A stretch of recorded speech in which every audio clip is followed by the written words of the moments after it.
धीशं रघुपति प्रिय भगतं वातिजातं नमामि। उल्लंघ सिंधो सलिलं सलीलं यामोक्तियग्नि जनिकात्मजायाम् आदाय दीनहि ददहामि लंका नमामि तं प्राञ्जलिनाम्रजेयं नमामि तं प्राञ्जलिनाम्रजेयम्।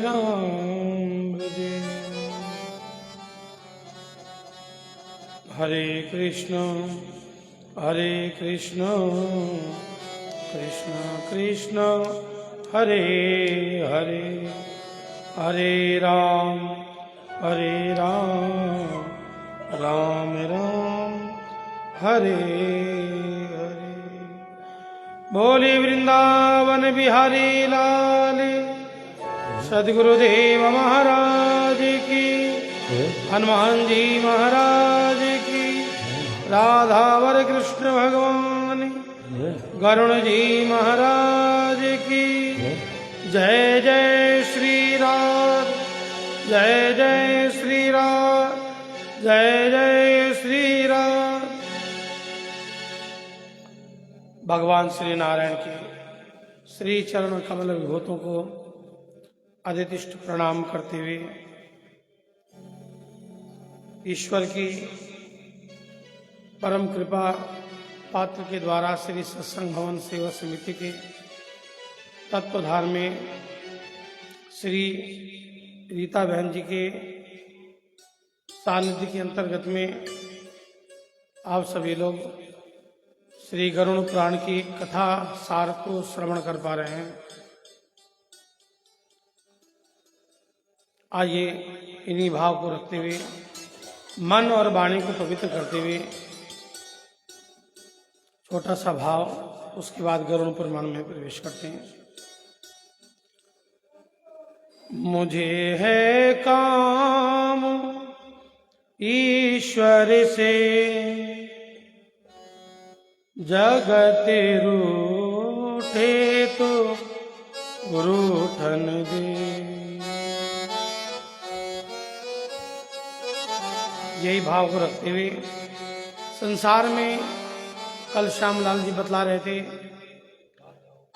18 पुराण हैं, उन पुराणों के अंतर्गत में गरुड़ पुराण भी आता है। ऐसा नहीं है, गरुड़ पुराण बाद में ही सुनना चाहिए। और भुक्ति मुक्ति को प्रदान करने के लिए पुराण तो कहीं कभी भी सुना जा सकता है। इसलिए जगत कुछ भी कहता रहे, हमें तो पुराण सुनना है और अंतःकरण में वैराग को जागृत करना है। आइए भाव से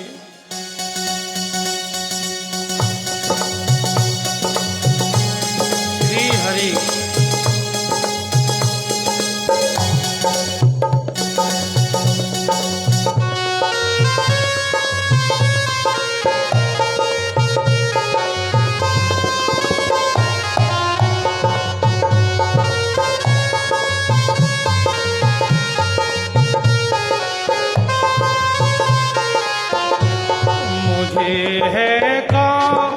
ईश्वर से मुझे है काम ईश्वर से जगत रूठे तो रूठन दे।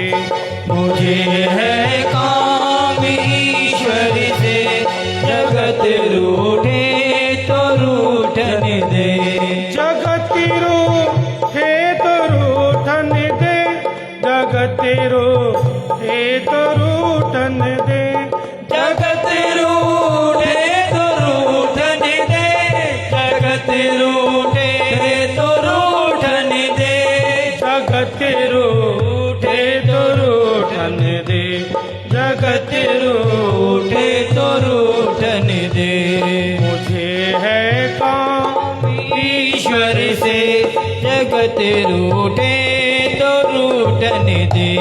मुझे है काम ईश्वर से जगत रूठे तो रूठन दे।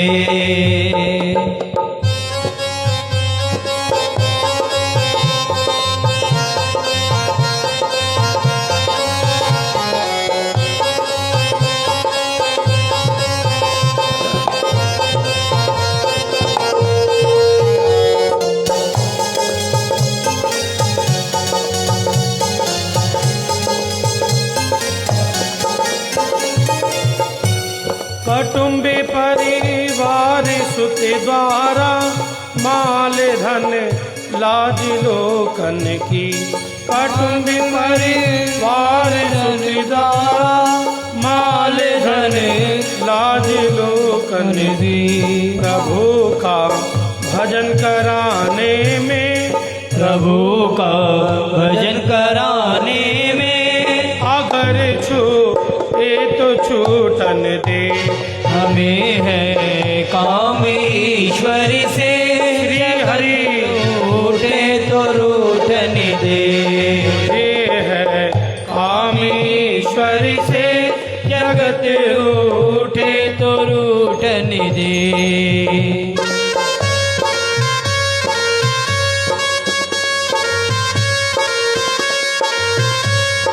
श्री हरि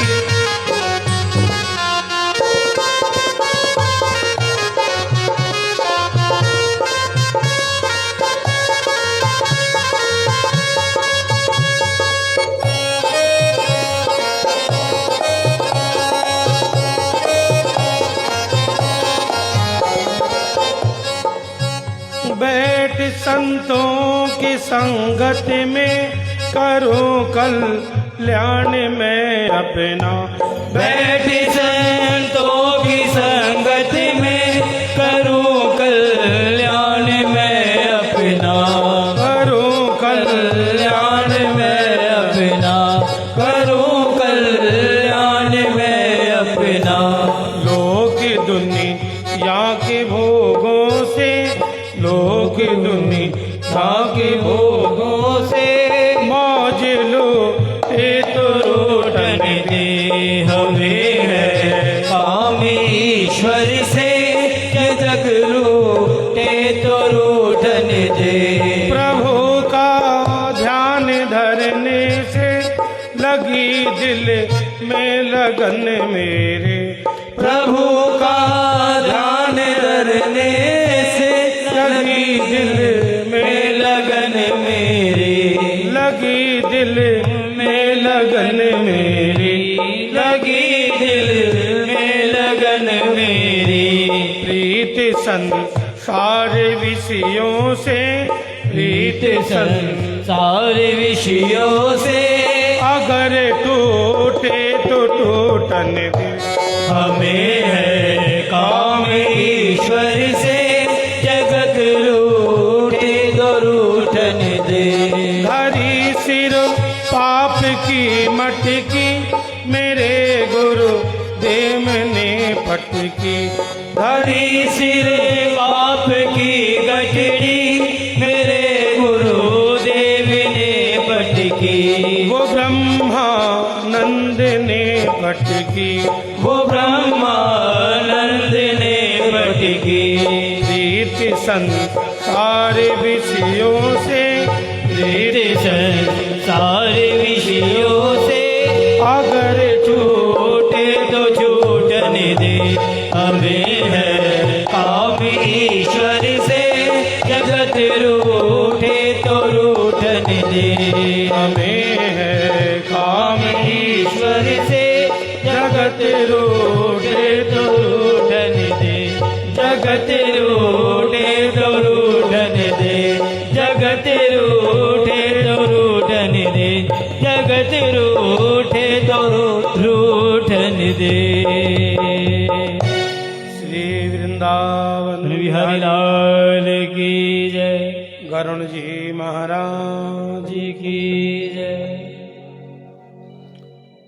कल की कथा में हम लोगों ने श्रवण कर पाए गरुण जी के मन में अहंकार, अनन्य प्रकार की जो शंकाएं थी, वह शंका गरुण जी के मन में भगवान के प्रति थी, अपितु किसी संसारिक के प्रति नहीं थी, अर्थात भगवान के प्रति थी। और जब भी मानव भगवान के प्रति शंका रखेगा तो समझ जाना निश्चित रूप से ये मानव उलझ ही जाएगा, जीवन में कभी निकल ही नहीं सकता। क्योंकि भगवान के लिए मन में शंका लाना और शंका को समाधान कर पाना, ये बड़ा ही मुश्किल कार्य है। इसलिए हम सभी को चाहिए कि जीवन में कभी भी ईश्वर के प्रति लेस मात्र भी शंका हम उत्पन्न ही ना करें। किसी सज्जन ने कह दिया, भैया मैं तो अभी देख करके आया कि एक सुई है, उसका जो छेद होता है ना, उसमें हाथी फंसी हुई है। सज्जन से कहा, सज्जन ने कहा नहीं, अरे उसमें धागा तो बड़ी मुश्किल से ही जाता है, हाथी कैसे फंस सकती है? नहीं, ऐसा नहीं हो सकता।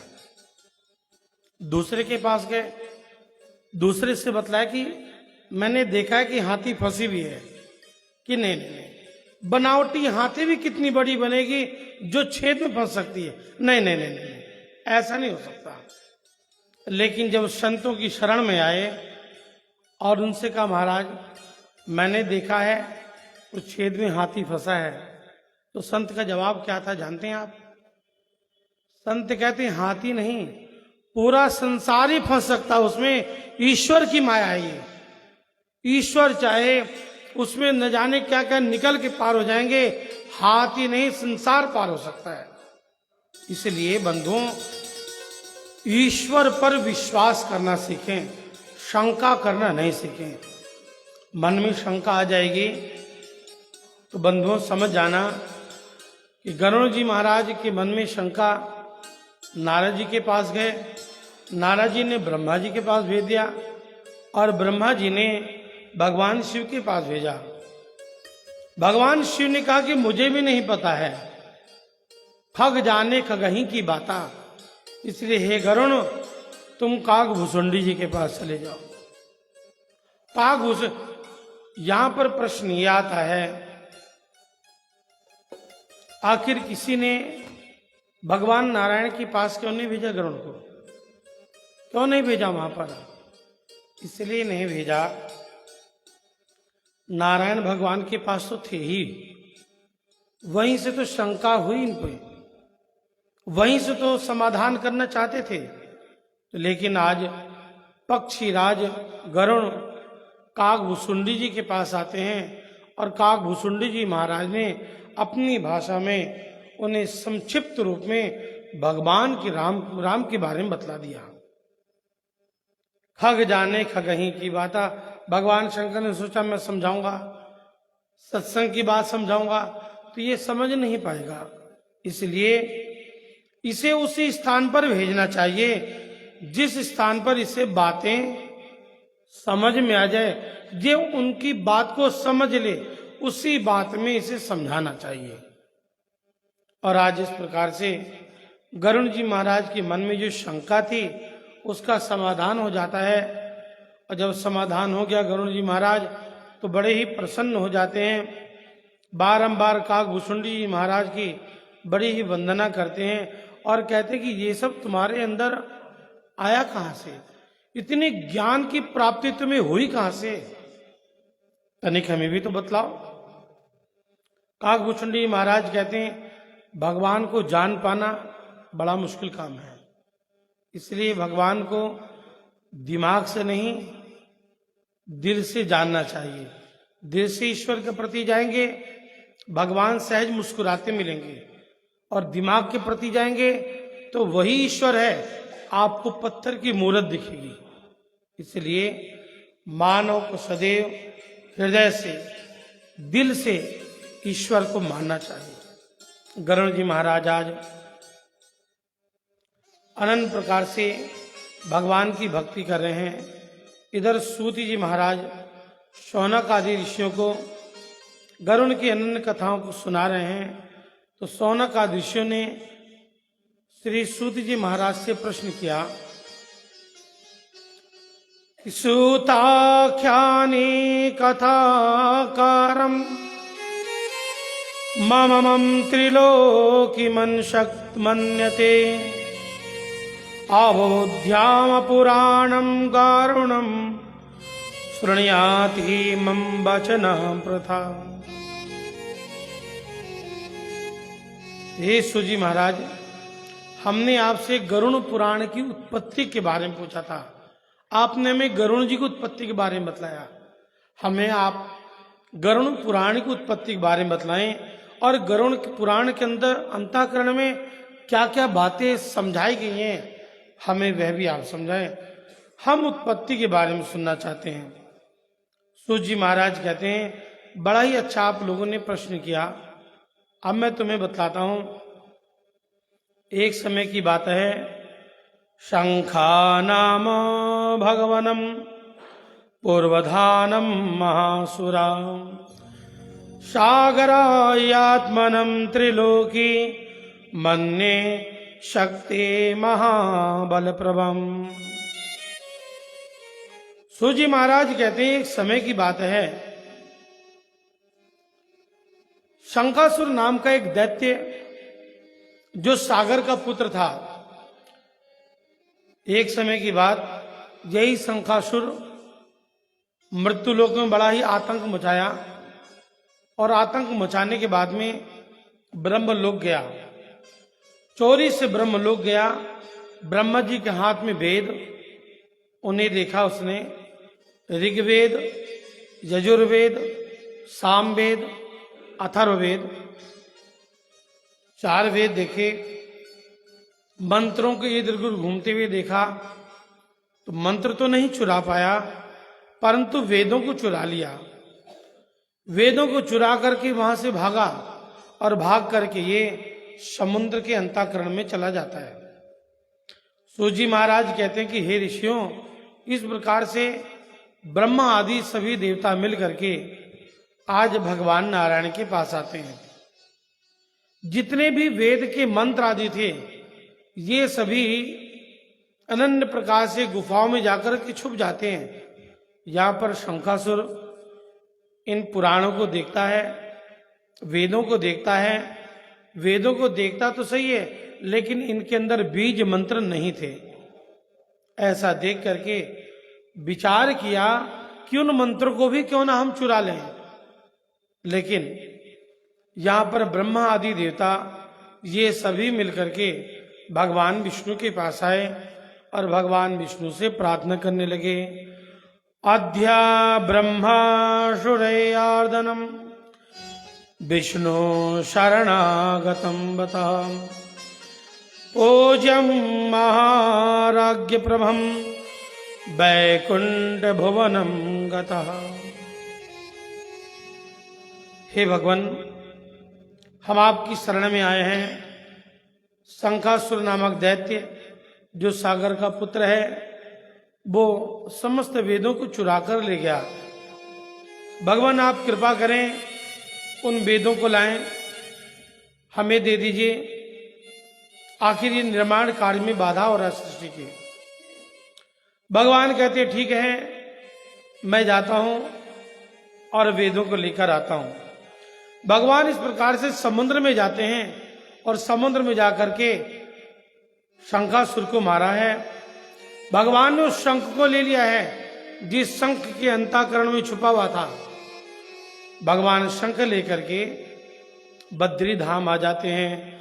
बोली बद्री नारायण भगवान की।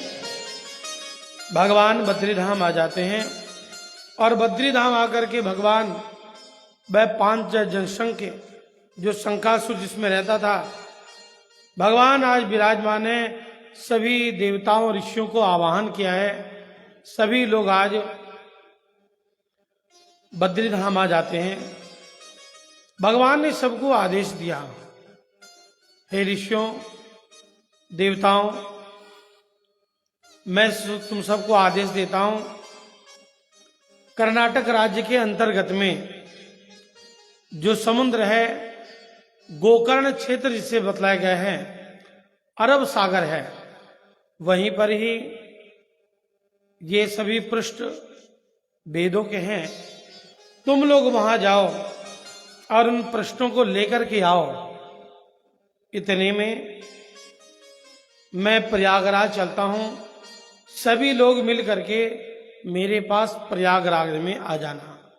भगवान नारायण बद्री धाम से आज शंख को लेकर के सीधा प्रयागराज आ जाते हैं।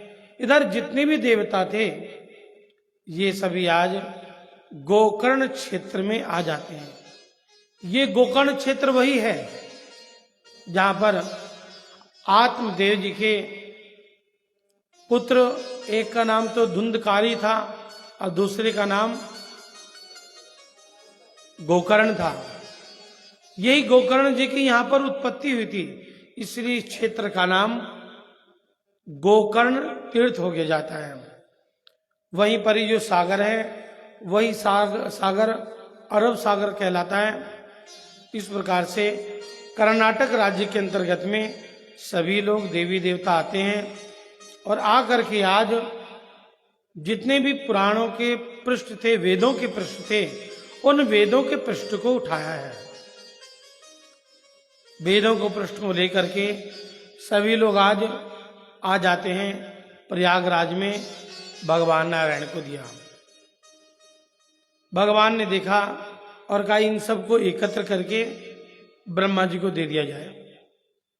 ब्रह्मा जी ने कहा अभी कुछ प्रश्न इसमें कमी है। तो सारी देवी देवता कहने लगे ये तो महाराज बतलाइए, आपने हमारे से मेहनत करा तो लिया लेकिन हमें कुछ श्रेय नहीं मिला। भगवान ने कहा सब कुछ श्रेय मिलेगा।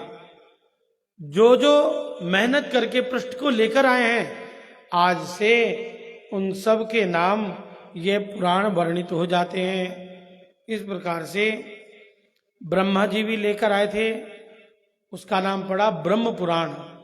नारद जी लेकर आए नारद पुराण, अग्नि लेकर आए अग्नि पुराण, भगवान शिव लेकर आए शिव पुराण, भगवान नारायण स्वयं कुछ पृष्ठ लेकर आए थे नारायण पुराण। इस प्रकार से जो भी पृष्ठ लेकर आए उन सब के नाम से यह पुराण बन जाते हैं और इस प्रकार से 18 पुराण बन जाते हैं। ऋषियों ने भी अपनी वहां पर कुछ संरक्षण किया है। जिन ऋषियों ने बाद में इन पुराणों के अंतर्गत लेकर के अपनी भाषा शैली को संबोधन किया है, उनके नाम से भी ये पुराण उप पुराण बन जाते हैं। जैसे मार्कंडेय पुराण, नारद पुराण इत्यादि, बाद में मत्स्य पुराण, ये सब और भी बाद में उप पुराण आदि बने हैं।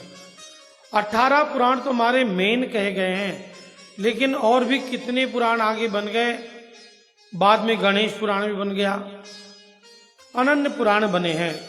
इस प्रकार से भगवान ने सभी को नाम दिया। सभी देवी देवता बड़े ही प्रसन्न और प्रसन्न होकर के आनंद से यहीं पर सब लोगों ने 1 माह तक सभी ने निवास किया। सब लोगों ने 1 मास तक प्रयागराज में निवास किया। यहाँ पर उस समय गंगा मैया थी केवल।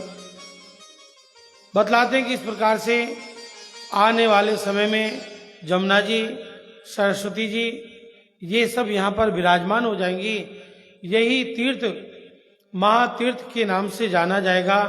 लोग इसे प्रयागराज से जानेंगे, संगम नगरी से नाम से ये प्रसिद्ध हो जाएगा।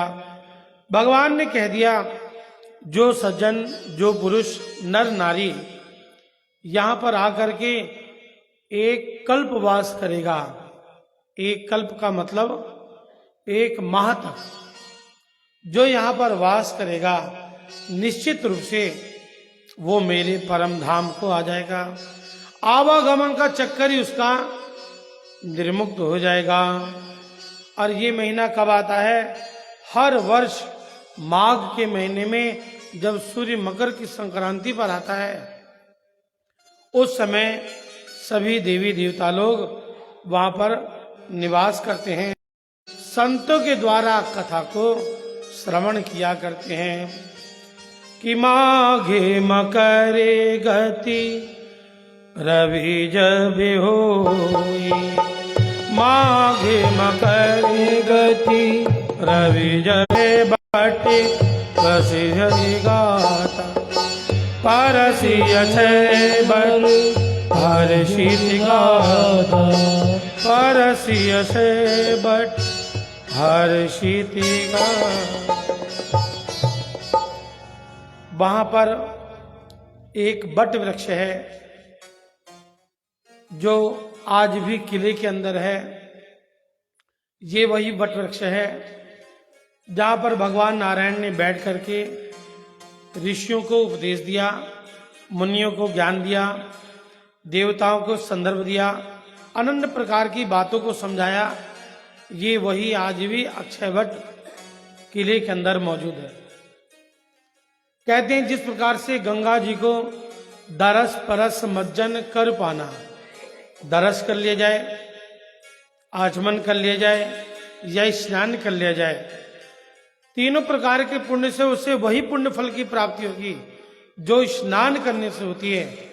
ऐसे ही अक्षय वट का दर्शन करना, स्पर्श करना, वहां बैठ करके पूजा करना, ये सब पुण्य फल की प्राप्ति होती है। इसलिए गंगा जमुना आदर्श सरस्वती तो वहां पर विराजमान है ही, परंतु वहां पर अक्षय वट का भी बड़ा विशेष महत्व बतलाया गया है।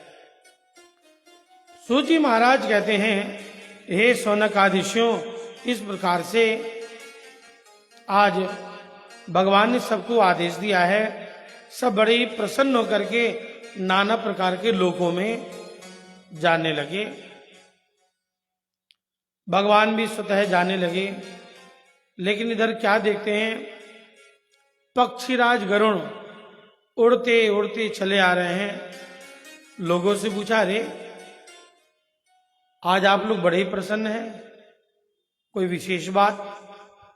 बड़े ही प्रसन्न होकर के आज नारद जी महाराज कहते हैं, अरे गरुण, क्या तुम्हें नहीं पता है क्या, हम लोगों का आज नाम रखा गया, हम लोगों के नाम से पुराण विख्यात हुए हैं। पुराण? अरे वेद ही तो थे, ये पुराण कहां से बन गए? नारद जी महाराज ने गरुण को सारी कथा समझा दिया। गरुण कथा को सुन करके बड़े ही प्रसन्न तो हो जाते हैं, लेकिन मन में ग्लानि रहती उन्हें, मैं भगवान का वाहन, भगवान ने मेरे से बात छुपाई। अगर मुझे बतला देते तो मैं भी जाकर कुछ ले आता, मेरा नाम भी यहां हो ना जाता। गरुण जी महाराज इस प्रकार से आज भगवान के पास जाते हैं और भगवान के पास जाकर के अनन्य प्रकार से भगवान की प्रार्थना करते हैं। शशंक चक्रम सकीट कुंडलम सपीत वस्त्रम सरसेक्षणम सहार वक्षस्थल कौस्तुभम श्रियम नमामि विष्णु शिरिका चतुर्भुजम। भगवान, आपके हाथ में शंख है, चक्र है, गदा है, पद्म विभूषित माला है। हे भगवान, आप लक्ष्मी के साथ विराजमान रहते हैं, किस प्रकार की कमी आपको हो गई? भगवान ने कहा, गरुण, ये कैसी बहकी बहकी बात कर रहे हो, मुझे तनिक बतलाओ तो सही। हे भगवान, मैं आपका परम भक्त, मैं आपका परम वाहन। भगवान, जहां कहीं आप कह दे तो क्षण भर मात्र में मैं चलने के लिए तैयार हो जाता हूं, लेकिन फिर भी आपने मुझे इस भक्त को याद नहीं किया। सबका नाम हो गया और मैं तो बेनाम ही रह गया। भगवान ने कहा, नहीं। भगवान कहते हैं, ऐसी बात नहीं है गरुण, कोई बात नहीं। एक काम करो, तुम भी जाओ, गोकर्ण क्षेत्र में जाओ, अरब सागर, वहां पर तुम भी कृष्ण कहीं ना कहीं पृष्ठ होंगे बचे, तुम लेकर के आ जाओ। और इस प्रकार से गरुण जी महाराज जाते हैं। गरुण जी महाराज वहां पहुंचे हैं और गरुण जी महाराज पृष्ठों को लेकर के आ जाते हैं। भगवान के पास आए हैं। आज भगवान ने पृष्ठों को देखा। भगवान ने कहा, गरुण, इन पृष्ठों में नाना प्रकार की बातें लिखी हैं, सो मैं तुम्हें क्या समझाऊं? गरुण ने कहा, भगवान देखो, मुझे नहीं पता कि इसमें लिखा क्या है, लेकिन हाँ, मुझे ये जरूर पता है कि कुछ न कुछ कारण है जरूर। आपने जो मुझे याद नहीं किया, भगवान मेरा नामकरण कर ही दीजिए। भगवान ने कह दिया कि हे गरुण, क्योंकि तुम भी आज पृष्ठ को लेकर आए हो, इसलिए आज से इन प्रश्नों को लोग बाग गरुण पुराण के नाम से जाना करेंगे। बोलिए गरुण जी महाराज जी। और आज इस प्रकार से श्री गरुण जी महाराज भगवान के सन्मुख बैठ जाते हैं। तीर्थराज प्रयाग में भगवान से प्रार्थना करते हैं कि हे भगवान, मुझे आप समझाइए, इसमें क्या लिखा है मुझे बतलाइए, मैं भी जानना चाहता हूँ, लोक में मैं भी विख्यात होना चाहता हूँ, मैं भी शरणागति में हूँ आपके भगवान। भगवान ने कहा यहाँ पर नहीं, मैं तुम्हें अपने धाम लेकर चलता हूँ, बैकुंठ धाम। वहीं पर चलेंगे, वहीं बैठेंगे और वहीं पर मैं तुम्हें सार संक्षेप ये कथा को सुनाऊंगा। गरुड़ जी महाराज कहते हैं ये ठीक है भगवान, आप बैठिए मेरे ऊपर और मैं आपको लेकर चलता हूँ।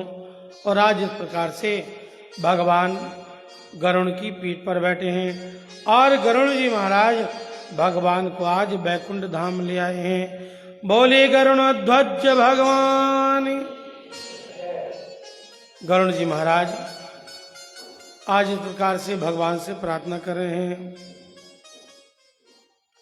जहां ले चलोगे वही मैं चलूंगा,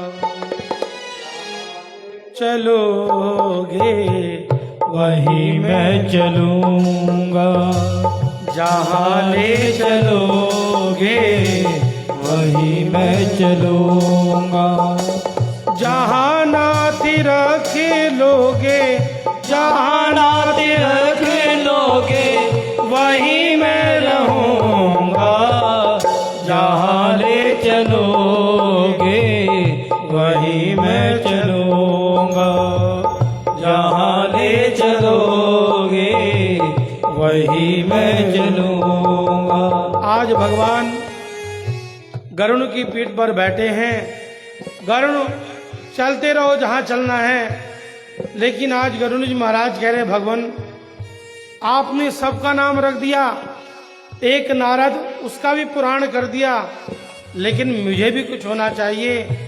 भगवान ने कहा तेरे नाम से पुराण तो रख दिया भगवान, वो तो ठीक है, लेकिन मुझे इन पुराणों को भी आपको सुनाना है, इसलिए जहां भी ले चलोगे मैं आपके साथ चलूंगा, जहां ले चलोगे वहीं मैं चलूंगा, जहां ले चलोगे वही मैं चलूंगा, जहां ले चलोगे वहीं मैं चलूंगा, जहां ले चलोगे वही मैं चलूंगा।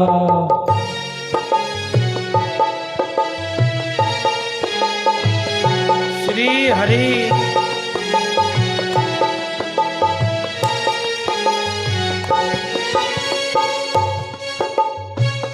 जे जीवन समर्पित चरण में तुम्हारे, तुम ही साथ मेरे, तुम ही प्राण प्यारे, जीवन समर्पित चरण में तुम्हारे, तुम्ही मेरे सर्वस्व, तुम्ही प्राण प्यारे, तुम्हें छोड़ कर मैं, तुम्हें छोड़ कर मैं किसी से मिलूंगा, जहाँ ले चलोगे वही मैं चलूंगा, जहाँ ले चलोगे वही मैं चलूंगा, जहाँ ले चलोगे वही मैं चलूंगा, जहाँ ले चलोगे वही मैं चलूंगा, जहाँ ले चलोगे वही मैं चलूंगा। कथितदं भावतं भगवतं यद्य देवमार्गं सुखप्रदम् इदानीं श्रोतम विमोचितम यम मार्गम भयप्रदम। भगवान आज वैकुंठ धाम में आ गए और श्री गरुड़ जी महाराज को आज उन पृष्ठों को लेख के बारे में समझा रहे हैं। लेख के बारे में समझा रहे हैं। गरुड़ जी,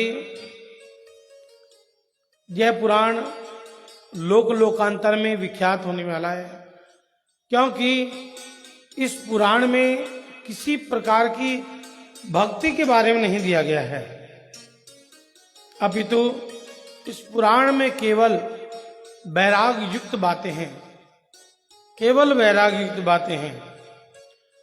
गरुड़ जी महाराज ने पूछ लिया, भगवान वैराग किस प्रकार से होता है? मुझे नहीं पता। तो ये भगवान मुझे आप वो वैराग युक्त सारी कथा को सुनाएं, मैं समझना चाहता हूँ। श्री सूत जी महाराज शौनक आदिशि को समझा रहे हैं और शौनक आदिशि सूत जी महाराज से अनन्य प्रकार के प्रश्न कर रहे हैं। भगवान, मानव का जीवन ये किस प्रकार से आता है, किस प्रकार से जाता है? ये जीवन यहाँ पर आने के लिए भी क्या किसी और संदर्भ की आवश्यकता होती है? मृत्यु है क्या चीज? मृत्यु क्षण प्रतिक्षण क्या आ रहा है? क्या मानव को पहले से पता होता है? सूत जी महाराज शौनक आदिशि को बतलाते हैं और भगवान विष्णु आज गरुड़ जी महाराज को समझा रहे हैं। और यही गरुड़ पुराण श्री गरुड़ जी महाराज ने अपने पिता श्री कश्यप जी महाराज को सुनाया था। भगवान कहते कि हे गरुड़, दिन और प्रतिदिन ये मृत्यु क्षण प्रतिक्षण निकट आ रही है। मानव को लगता ऐसे है कि जैसे तो मेरी आयु 100 वर्ष की है, लगता ऐसे उसे है, परंतु हे गरुड़, वास्तव में सत्य तो यही है कि इसकी आयु निश्चित रूप से प्रारंभ हो चुकी है अंतःकरण आने के लिए। जिस प्रकार से एक अग्नि को कहीं प्रज्वलित कर दिया जाए, किसी दिया को जला दिया जाए, उसमें तेल हो, जब तक तेल होगा वह दिया तब तक ही जलेगा। या आज की भाषा में ऐसा समझें कि मोमबत्ती तो जला दिया हमने और हम कहें कि प्रकाश हो गया है, ये उसकी अवधि आप माप लीजिए, 1 घंटे तक प्रकाश करेगा, ये ज्यादा ज्यादा 2 घंटे तक प्रकाश करेगा और उसके बाद हे गरुड़, उसके बाद ये स्वतः बुझ जाएगा, मिट जाएगा, खत्म हो जाएगा। इसे मोमबत्ती नाम कोई नहीं देगा। अभी तक था तो इसे हमने कहा ये जलने वाली मोमबत्ती है, लेकिन धीरे धीरे इसका अस्तित्व खत्म हो गया, बहुत थोड़ा सा कहीं जमा रह गया। अरे मोम को साफ क्यों नहीं किया तुमने? हटाते क्यों नहीं इसे? या जहां दिया जलाया होता आपने, वह दिया जैसे बुझ जाता है जल्दी से हटा दिया जाता है। हे गरुड़, यही कथा कहानी संसार की है। संसार की यही कथा कहानी है। लोगों की प्रीति होती है स्वार्थ के वशीभूत, लेकिन वास्तव में सत्य तो यही है कि जिस दिन मानव ने जन्म ले लिया है ना, क्षण प्रतिक्षण वह मोमबत्ती की तरह धीरे धीरे घटता चला जा रहा है, घटता चला जा रहा है, घटता चला गया, बंद हो गया, बुझ गया, अंश मात्र रह गया वो। जल्दी से इसे साफ करो, हटाओ यहां से। गरुड़, यही दशा मानव की है। उसे लगता है कि आयु उसकी 100 वर्ष की है, लेकिन नहीं, आयु तो वास्तव में इसकी दिन प्रतिदिन घट रही है। 100 वर्ष की नहीं है आयु। वो कहता अभी तो मैं 90 साल जीऊंगा नहीं। 90 साल नहीं जियोगे, अब तो धीरे धीरे वो आयु तुम्हारी घटती चली जा रही है। हे गरुड़, मानो ये अंधकार में घूम रहा है, अंधकार में ही बड़ा प्रसन्न हो रहा है। सूर्य नर मुनि सभी की यही रीति, स्वार्थी लागी करई सब प्रीति। स्वार्थ के वशीभूत, झूठ ही लेना, झूठ ही देना, झूठ ही भोजन, झूठ चबेना, संसार ही मिथ्या है, सत्य नहीं है बिल्कुल भी। यदि हम सत्य मान ले और किसी ने सत्य कह दिया हो तो हे न गरुण, ये बिल्कुल गलत है। जन्म के साथ ही ये मानो झूठ शुरू हो जाता है और मरते दम तक झूठ बोलता है। हे गरुण, इसलिए ये मानो अपने आप से नहीं बोलता, अपितु ये दूसरे के बहकावे में चलता है। कान पकड़ता नहीं। अरे तुम्हारा तो दूसरा कान कौवा लेके चला गया, अच्छा कहाँ है कौवा? वो रहा। अरे कान को पकड़ तो लीजिए जरा, देखो तो सही, कान तो लगा पड़ा है तुम्हारा, लेकिन पीछे पीछे किसी ने कह दिया कि तुम्हें तो उसने इस दिन ये बात कही थी। अच्छा रुको, कल मिले तो बतलाता हूं मैं उसे। बात को संदर्भ नहीं किया, पूछा नहीं, पीछे पड़ गए उसके, चार बात सुना दिया और सुनाने के बाद में उसने हाथ जोड़ा, महाराज मैंने तो ऐसी कोई बात कही भी नहीं थी। अरे अगर तुमने ऐसी बात नहीं कही थी तो उसने कैसे कहा? अब वो कहता कि पूछवाओगे क्या? अब हम कहते जाने दो यार, छोड़ो बेफालतू में। हे गरुण, संसार मिथ्या है। गरुण जी ने पूछा, भगवान तो सत्य क्या है? अगर सब कुछ मिथ्या आप समझा रहे हैं तो ये सत्य क्या है? भगवान ने कहा, केवल सत्य भगवान नाम का आसरा है। कलयुग में केवल भगवान नाम का ही आसरा है। जो मानो कलयुग में ईश्वर का नाम लेगा, निश्चित रूप से वो तर जाया करेगा।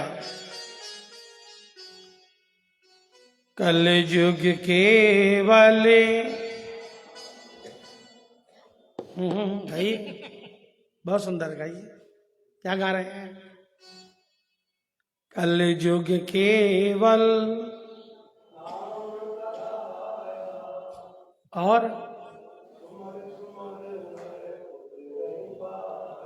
बहुत सुंदर। देखिए आजकल ये चौपाई जो है, अभी तक हमने करीबन 20 या 21 बार हमने रामचरितमानस को खोजा है। इस चौपाई को कलयुग केवल नाम आधारा, सुमिर सुमिर नर उतर ही पारा। तो ये चौपाई रामचरितमानस में नहीं है, ये चौपाई नहीं है। वहां पर प्रयास चल रहा है, ढूंढ रहे हैं ये चौपाई आई कहां से, किसने चौपाई ये डाल दी। जबान पर है, बहुत अच्छी बात है, चौपाई को गाएं हम, लेकिन वास्तव में ये चौपाई रामचरितमानस के अंतर्गत में गोस्वामी तुलसीदास में तो नहीं है। अन्य रामचरितमानस में हो, कबंद रामायण है, वो भी हम लेकर आए हैं, उसमें भी हमने देखी, लेकिन अभी चौपाई नहीं मिली वहां। लेकिन चौपाई गाते हैं लोग बाग, हम लोग भी गाते हैं, संतों से मुख से हमने सुना भी है। अच्छी अच्छी कथा व्यास लोग गाते भी हैं इसे, तो नकारा तो नहीं जा सकता। लेकिन यह चौपाई रामचरितमानस में नहीं है, ये सत्य है। उत्तरकांड में चूंकि कलयुग के बारे में वर्णन दिया गया है और वहीं पर सारी चौपाई है, लेकिन हमने तो पूरी रामचरितमानस कई कई बार देखी है, लेकिन ये चौपाई वहां सत्य क्या है, चौपाई क्या है, उसे हम लोग गाते हैं। आइए। कलयुग केवल हरि गुण गावै नर पावै भवथा। कल युग केवल हरि गुण गाहा, गावई नर पावई भवताहा। कल युग केवल हरि गुण गाहा, गावई नर पावई भवताहा। सही चौपाई तो यही है, और रामचरितमानस में नहीं है, गा सकते हैं, कोई इसमें विरोधाभास नहीं है, परंतु ये चौपाई वहां पर कंचित भी मात्र नहीं है। बतलाते हैं कलयुग में केवल भगवत नाम का ही आसरा है मात्र, और ईश्वर का ही आसरा है। भगवान का नाम लेते रहेंगे तो भव सागर से पार होते ही रहेंगे, क्योंकि ये जो जीवन है, ये जीवन बहुत ही थोड़ा है। किसी ने कह दिया महाराज जीवन थोड़ा नहीं है, हमने कहा फिर जीवन बहुत बड़ा है, ये समय ही कम है। तो हमने कहा तुम्हारी बात भी सत्य है, तुम्हारी बात भी सत्य है, समय कम है, ये तुमने ठीक कहा। तो भैया जितने काम हैं आराम आराम से करते चलो, क्योंकि जीवन तो बहुत बड़ा है। आज हम सो रहे हैं, प्रातः उठ जाएंगे, ये कोई गारंटी नहीं है। भगवान हमारी रक्षा कर रहे हैं, ईश्वर को हमें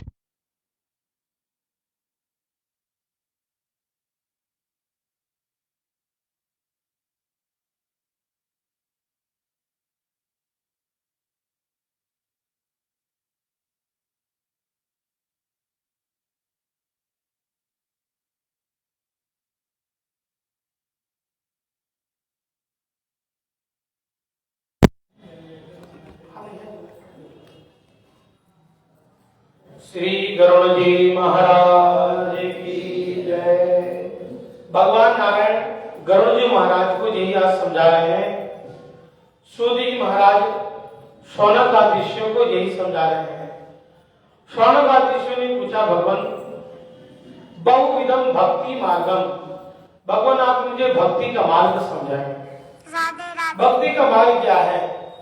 यहाँ पर सूत जी महाराज शौनक ऋषियों को और भगवान नारायण गरुड़ को समझा रहे हैं कि नारायण भगवान ने कहा हे गरुड़, भक्ति का मार्ग वो है जिसमें मानव प्रातःकाल उठे, भगवान की संध्या वंदन करे और पुनः से परिवार का लालन पालन पोषण करे।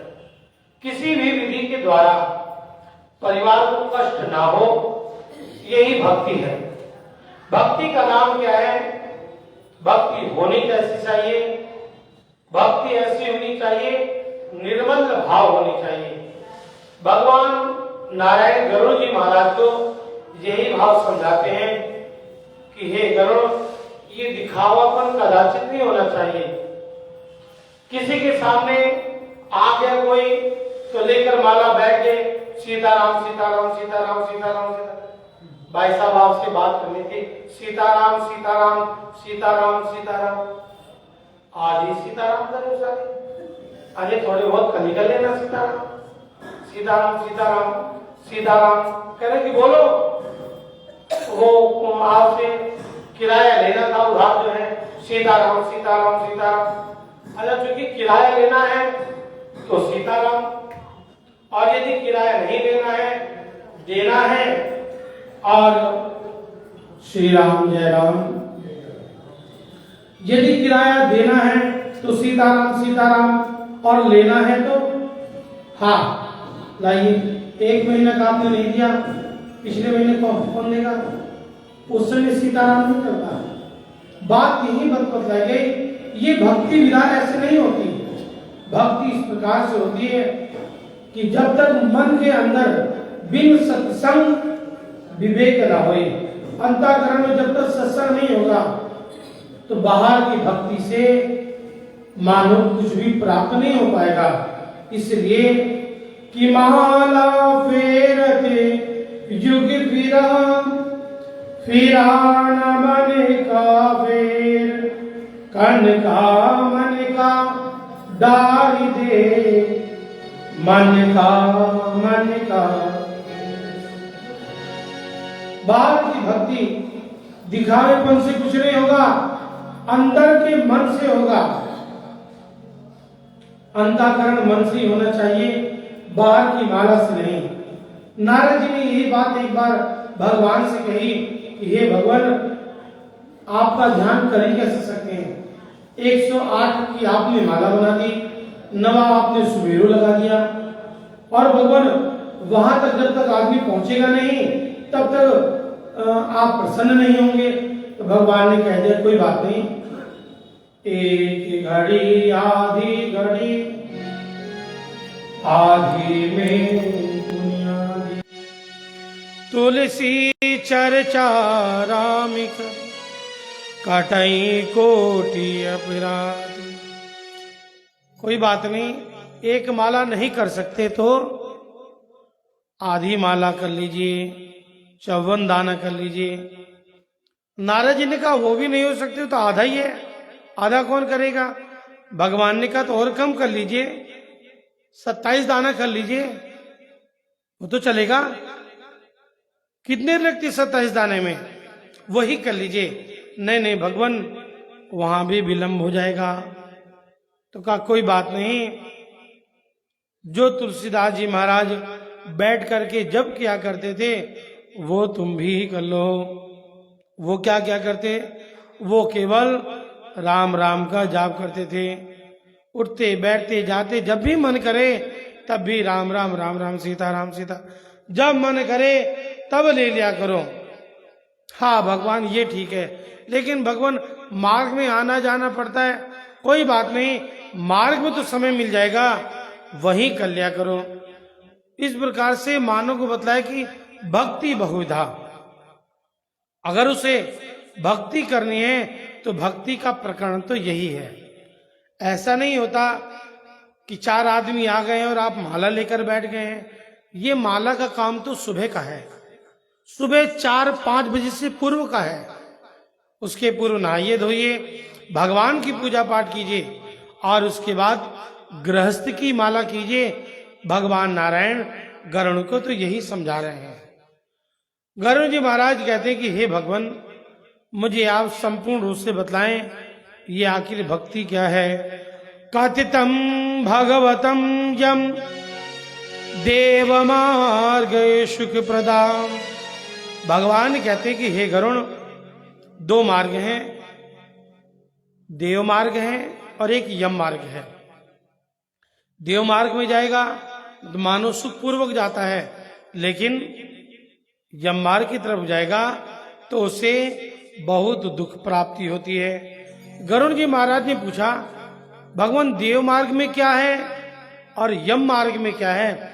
मुझे दोनों का वर्णन बतला में। भगवान कहते कि जो मानव माता पिता भाई बंधु गुरु आदि की सेवा नहीं करता, हम तुम शब्द आदि का उच्चारण करके बात करता है, उसे नरक मिलता है।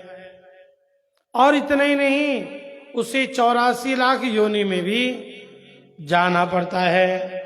आकर 4 लाखी 84, आकर 4 लाख 84, जाति जीव नर भटकत वासी, जाति जीव नर भटकत वासी, जाति जीव नर भटकत वासी।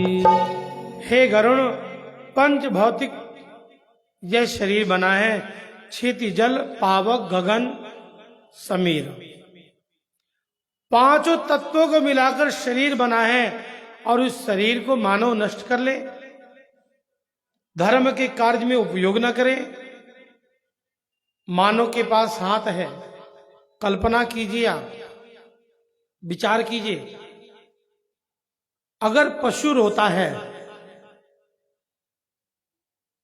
तो उसके आंसू आप देखते हैं तो समझ पाते हैं कि शायद रो रहा है क्या, ये कहीं पीड़ा है इससे। और यदि मानव रोता है तो अपने दुख और दर्द को दिखलाता है और चिंगाड़ करके रोता है। मनुष्य के पास दिमाग है, वो समस्त कार्य कर सकता है, कुत्ता बिल्ली के पास भी दिमाग है, लेकिन रोटी नहीं बना सकता, लेकिन वह कहीं आ जा नहीं सकता, किसी कार्य को करने में असमर्थ है वो। लेकिन भगवान ने ऐसा ये शरीर दे दिया है, अनमोल शरीर दे दिया है कि शरीर को हम पा करके भी ईश्वर का गुणगान नहीं कर पाते। यमराज के मार्ग में अत्यंत भयानक भयंकर 16 प्रकार के नरक बतलाए गए हैं। हे गरुण, जो पापी व्यक्ति होता है वो वहां पर जाता है, लेकिन जो व्यक्ति माता पिता भाई बंधु गुरु आदि इन सब की जो सेवा करता है तो निश्चित रूप से वह कदाचित नरक की यातना को ना तो भोगता ही है ना ही देखता ही है, वो तो सीधा बैकुंठ धाम को चला जाता है। गरुड़ जी महाराज ने कहा, भगवान मुझे आप ये बतलाइए, नरक और स्वर्ग इन दोनों की कल्पना परिभाषा मुझे बतला दीजिए।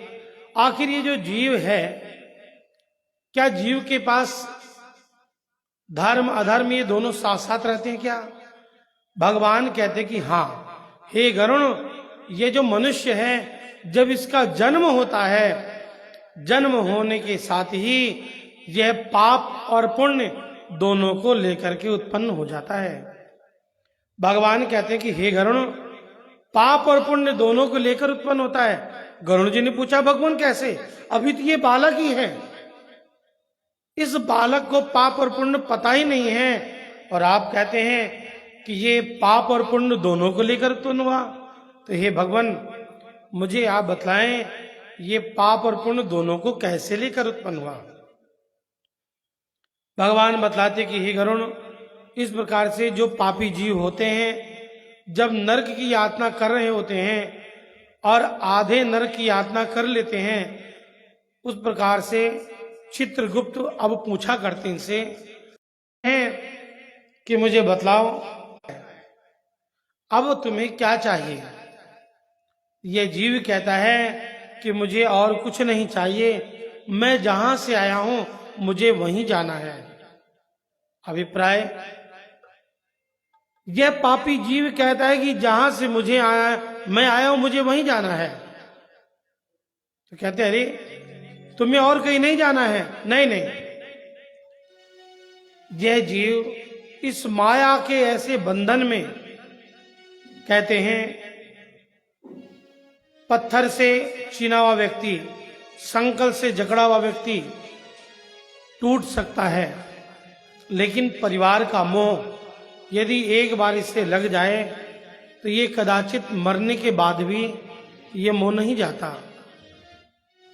हे गरुण, इस प्रकार से ये पुनः से यहीं पर आने की जिद करता है।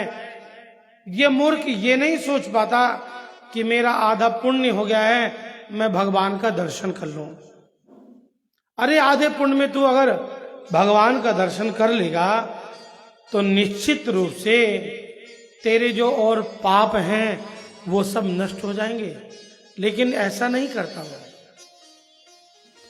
वो ये कहता है मुझे पुनः से अपने भाइयों के पास जाना है, पत्नी के पास जाना है, मित्र के पास जाना है, मेरे माता पिता के पास जाना है। भगवान कहते हैं कि हे गरुण, इस प्रकार से वह पुनः से इस मृत्यु लोक में अपने कर्म के अनुसार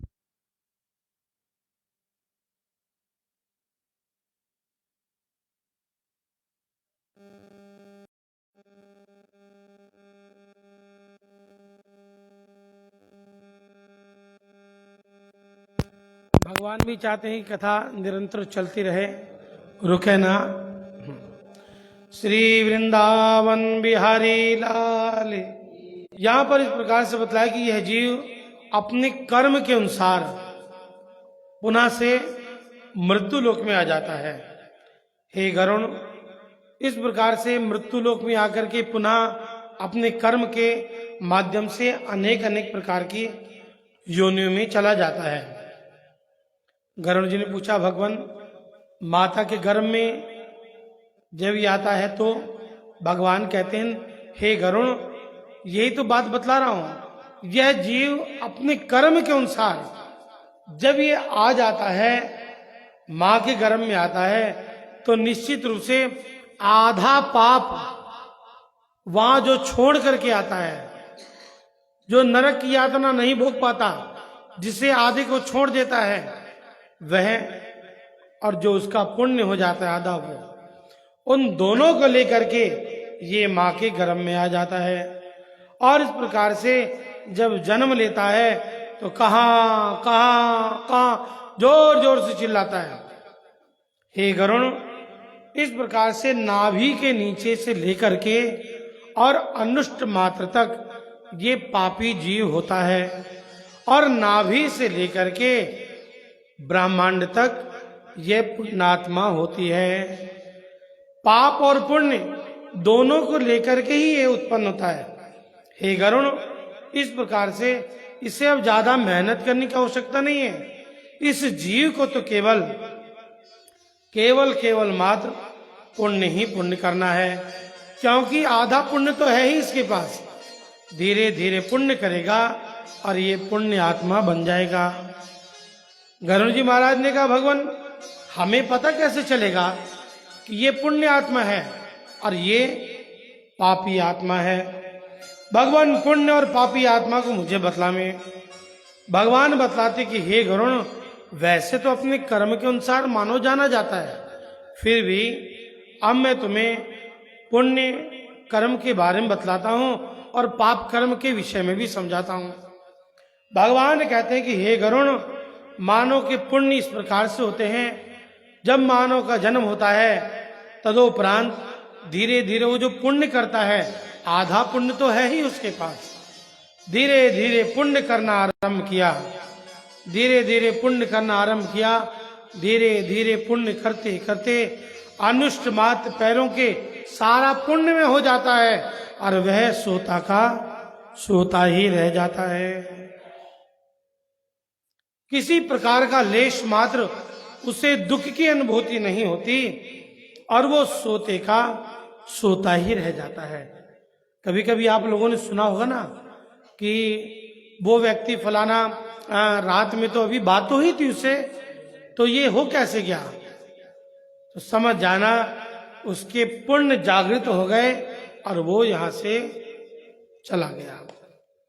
हे गरुण, इसी प्रकार से पापात्मा होती है और पापात्मा को बतलाने में तनिक संकोच नहीं, इसलिए भी क्योंकि पापात्मा मानव को दिख जाती है। धीरे धीरे ये जो पुण्य आत्माओं पर है, पाप करता चलाएगा, पुण्य क्षीण होता चला जाएगा, धीरे धीरे धीरे धीरे पुण्य क्षीण होता चला जाएगा। संपूर्ण यह शरीर पाप युक्त हो जाएगा और होगा क्या? इसकी मृत्यु नहीं होगी, इसकी मृत्यु नहीं होगी। हे गरुण, इसके दांत जाएंगे, खाने के लिए परेशान होगा, सुनने से परेशान होगा, देखने से परेशानी होगी, हाथ पैर नहीं चलेंगे, मल मूत्र वही करेगा, यही नरक आ जाएगा। इससे बड़ा नरक और क्या देखेंगे आप? हे गरुण, बार बार ये ईश्वर से प्रार्थना करेगा, हे भगवान मेरी मौत आ जाए, लेकिन फिर भी उसकी मौत नहीं आ जाएगी। तो हे गरुण, यही पापी आत्मा है। इसलिए मानव को कोई भी कार्य करने से पूर्व 1000 बार उसे सोचना चाहिए, समझना चाहिए। हे गरुण, इस जिह्वा पर इन 24 घंटे के अंतर्गत में एक बार सरस्वती माता जरूर विराजमान होती हैं। मानव का जो पुण्य फल है मैं वह तुम्हें सुनाता हूं। मैं तुम्हें पापी जीव की कथा सुनाता हूं, सो आप उसे श्रवण करें। ये घर और गृहस्थ की कथा है और इसी में ही पापी जीव होता क्या है। यह मानव पहले जब बालक होता है, धीरे धीरे ये बड़ा हो जाता है और यह बालक अपने माता पिता के संग में रहता है। भगवान कहते हैं कि हे गरुण, यहीं से ही यह बालक को संस्कार मिलते हैं। देखिए, दो बात हैं, संस्कार और शिक्षा। शिक्षा स्कूल में मिलती है और संस्कार ये घर पे मिलते हैं। ये स्कूल में नहीं मिल पाएंगे आपको, भले ही स्कूल पे क्यों ना लिखा हो यहां संस्कार सिखलाए जाते हैं, बिल्कुल नहीं। संस्कार तो घर पर ही सिखलाए जाते हैं। सुबह यदि हम उठ करके अपने बड़ों का आदर के साथ प्रणाम करें, आशीर्वचन लें, चरण वंदन करें, तो हमें उस छोटे बालक को सिखलाने की आवश्यकता नहीं है। वह बालक अपने आप गिर जाएगा। ये संस्कार है। उसे पेंसिल पकड़ करके लिखलाने की आवश्यकता नहीं है कि प्रातः काल उठ करके चरण छूने चाहिए, लिखाने की आवश्यकता नहीं है। हम प्रैक्टिकल करके दिखलाएं, वो अपने आप झुकना शुरू हो जाएगा। धीरे धीरे बाबा जी के पैर छुइए, तो पहले तो दूर से छुएगा, दूसरी बार होएगा, और 2-4 बार के बाद में अपने आप ही छूना शुरू कर देगा। इसे कहते हैं संस्कार। वहां शिक्षा मिलेगी, यहां लेकिन संस्कार होता है।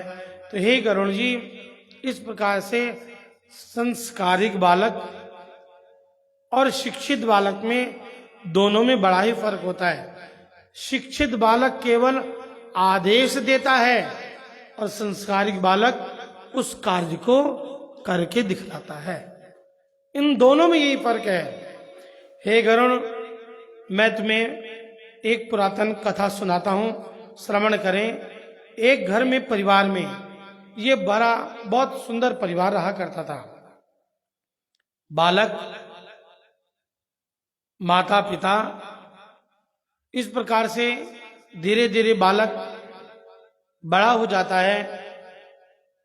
माता की वृद्धावस्था, बालक का विवाह हो जाता है, बालक की सुंदर पत्नी आ जाती है, और इस प्रकार से ये दोनों बड़े ही आनंद से रह रहे होते हैं। समय काल व्यतीत हुआ, पिताजी भी बिल्कुल वृद्ध अवस्था को चले आते हैं। अब तो पिता से, ठीक है, आवाज नहीं निकल रही है। बेटा चला जाता है, बहू से कह दिया उसने, और आज बहू ने पिताजी की ओर देखा नहीं, खोल लिया व्हाट्सएप और फेसबुक, चैट करना शुरू कर दिया। पिताजी की दवाई का समय हो गया, लेकिन आज पिताजी को प्यास लगी है। पिताजी ने आज लिया है, पड़ी हुई पास में गिलास थी, धीरे से खटखटा रहे हैं, लेकिन आज बहू चैट पर लगी हुई है। घर घर की कहानी है, हम किसी घर की कहानी नहीं बतला रहे हैं, लेकिन अपितु लोग सोचे कि शायद महाराज जी हमारी कहानी बतला रहे हैं।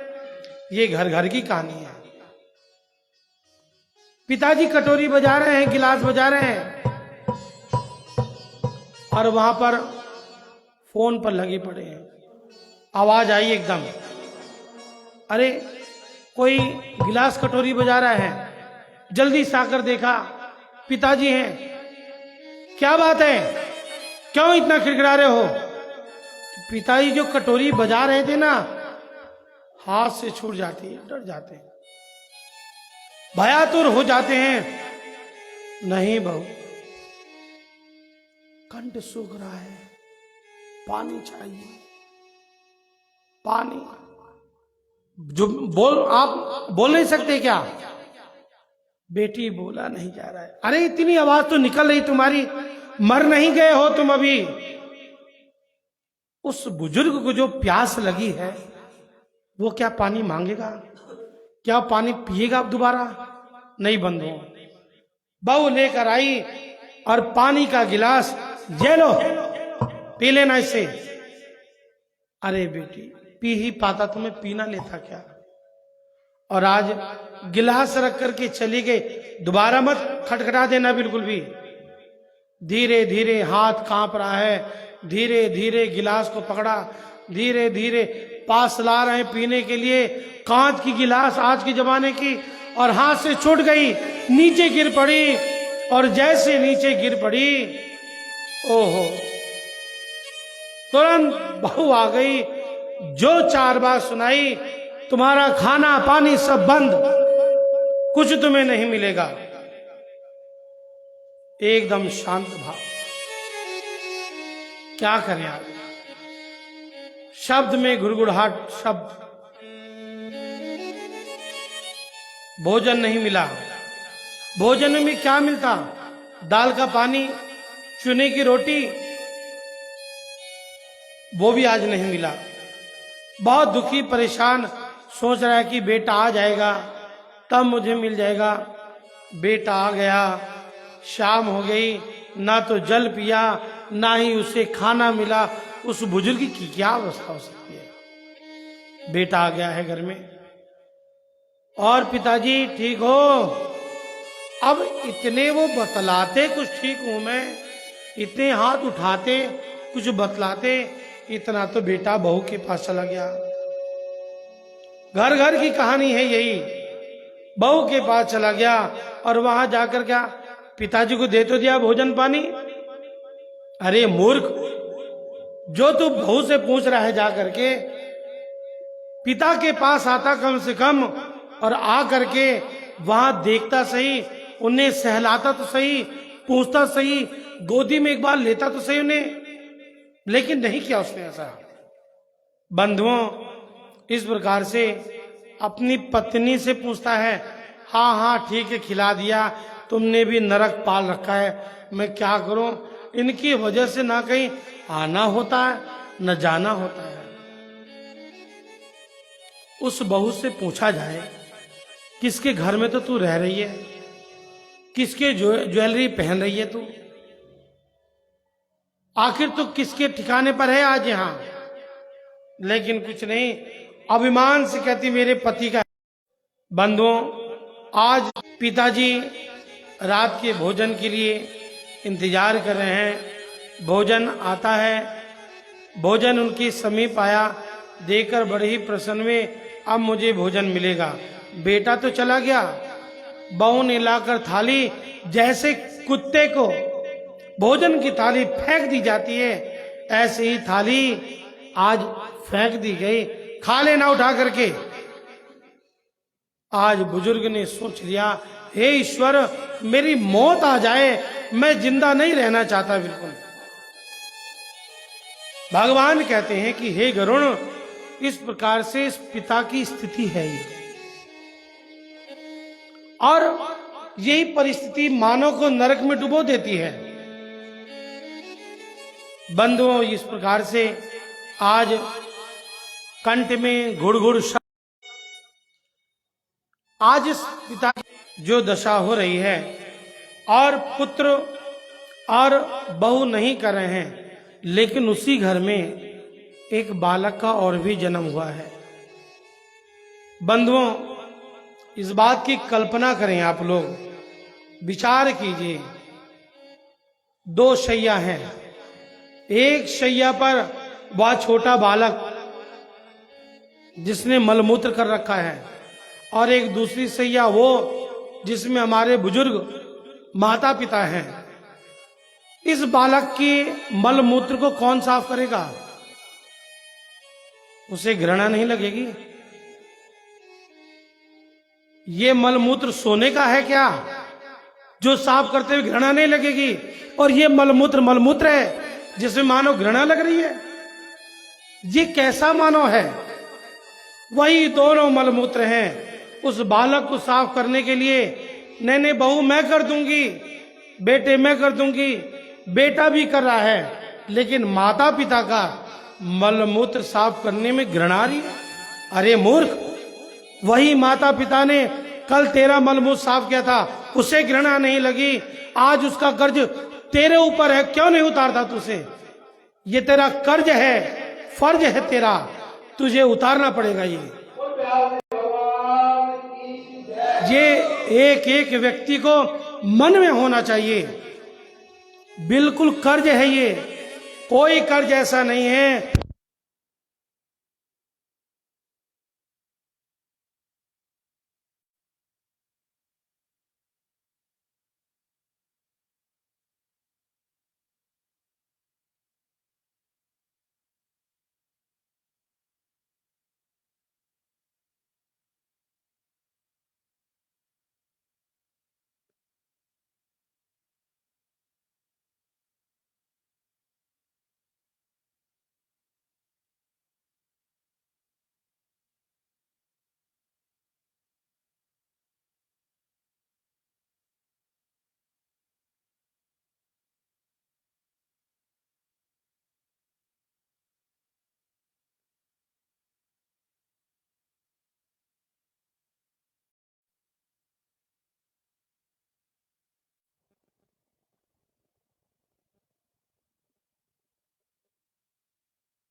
जिस ग्रंथ को सुना ना जाए, श्री राधे, ऐसा कोई ये ग्रंथ नहीं है जिस ग्रंथ को सुना ना जाए। हाँ, ये ग्रंथ सुनने का नहीं है, मैंने कल भी बतलाया था। ये ग्रंथ पढ़ने का भी नहीं है, अपितु ये ग्रंथ जीवन में उतारने का ग्रंथ है ये ग्रंथ। इसलिए इस ग्रंथ को मानव को जरूर से जरूर श्रवण मनन पठन जरूर करना चाहिए। और मैं तो यही कहूँगा कि आज रीता बहन जी के माध्यम से आप लोग इस कथा को श्रवण कर पा रहे हैं और यह पुराण वैराग युक्त है। निश्चित रूप से जो कथा हम आपको श्रवण करा पा रहे हैं, इस कथा को आप जीवन पर्यंत सदैव याद रखेंगे, ये मेरी ऐसी आप लोगों से आशा है।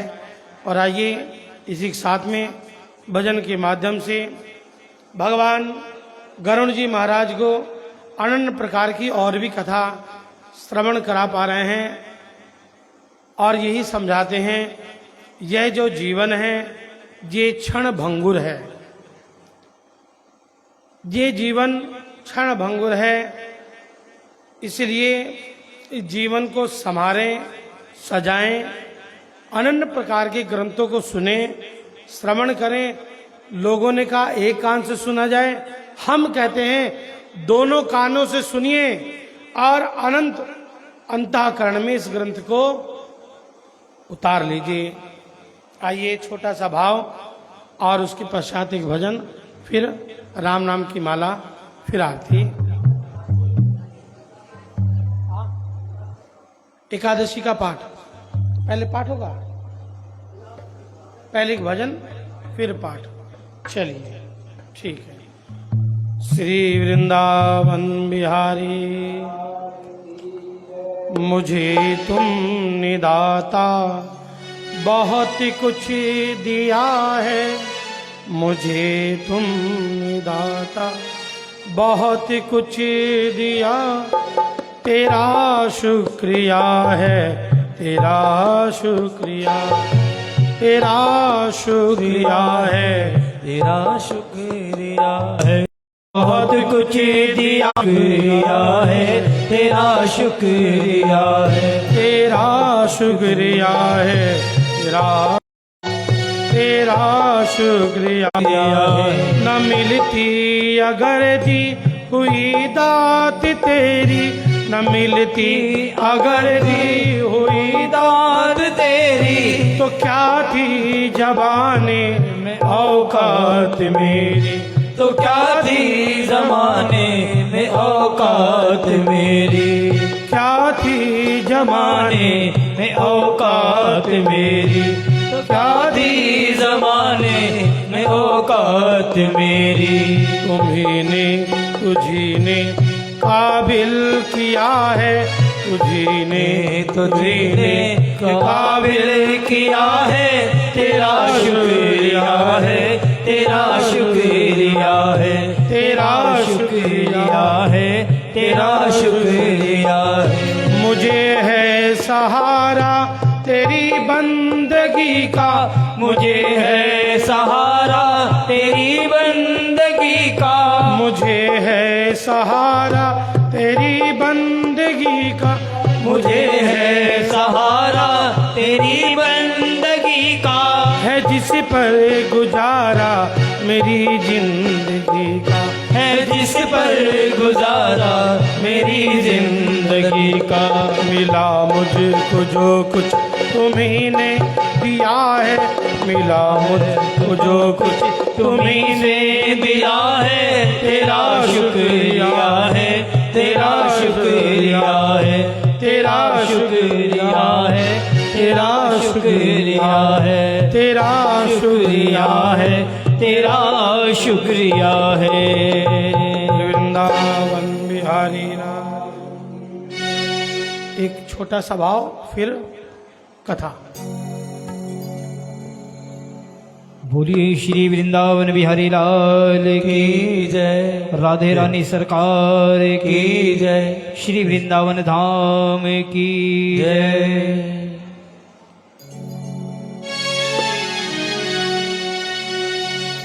आइए राधे रानी के चरणों में चलेंगे और यही कहेंगे,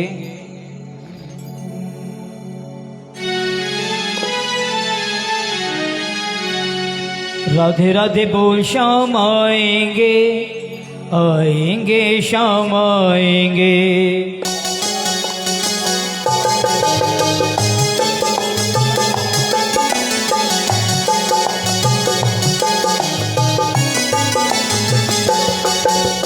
राधे राधे बोल श्याम आएंगे, आएंगे श्याम आएंगे। राधे राधे बोल श्याम आएंगे, आएंगे श्याम आएंगे। वृंदावन कहाँ दूर है, बरसाना कहाँ दूर है, सब तेरी नजर का कसूर है। राधे राधे बोल श्याम आएंगे, आएंगे श्याम आएंगे। राधे राधे बोल श्याम आएंगे, आएंगे श्याम आएंगे।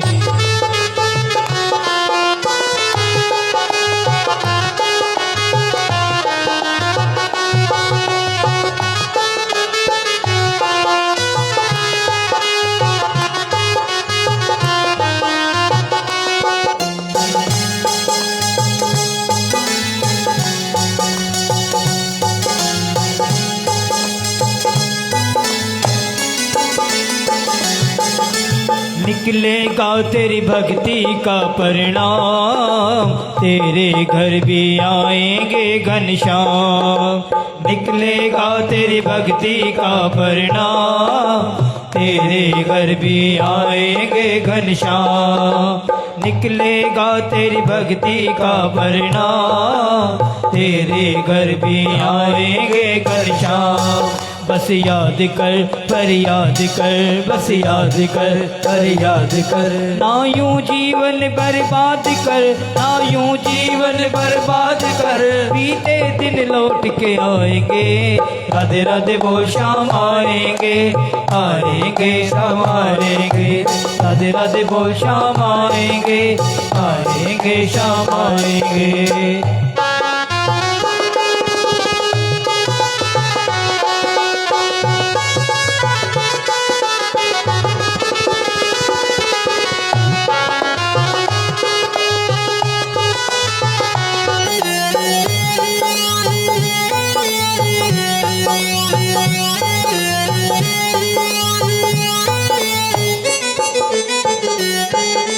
ना देखे कोई धर्म कर्म न जाने बस भक्तों के दिल की बात। ना देखे कोई धर्म कर्म न जाने बस भक्तों के दिल की बात। ना देखे कोई धर्म कर्म न जाने बस भक्तों के दिल की बात। ये जान ले, यह जान ले, पहचान ले, पहचान ले।